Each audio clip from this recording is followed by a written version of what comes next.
சொல்லுவேன் தம்பி, மஞ்சத்தூள் பெப்பர் கழுவி ஃப்ரெஷ்ஷா எடுத்துட்டு வா. மஞ்சளி பெப்பரி கழுவு சொல்றீங்க, அவன் போறான். அவன் எதை கொடுத்தாலும் கழுவான். சிக்கன் கழுவி சிக்கனா வரணும். மஞ்சள் போட்டு கிருட்டு கிருட்டு மஞ்சள் போட்டு நல்லா வளகாப்பே பண்ணி எடுத்துட்டு வா. ஓடு. இந்தாங்க தம்பி வெங்காயம். இல்ல உனக்கு வெங்காயத்தை உரிக்க தெரியாது. தெரியல. சின்னதா இருந்தா சின்ன வெங்காயம், பெரிய தக்காளி. நான் விசாரிக்கிட்டு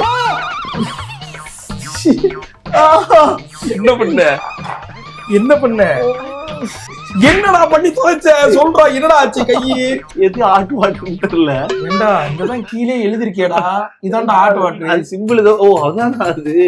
நான் இப்ப பிடிக்கிறதுக்காக வந்தேன். சரி வரலன்னு சொல்லி இப்படி வச்சு கழுத்துல கையில ஊத்திச்சு. ஏய் தம்பி அதிர்ச்சி, இத லைட்டா தண்ணி மட்டும் பிடிச்சி ஒரு அலசு அலசி பக்காவா. சிவப்பு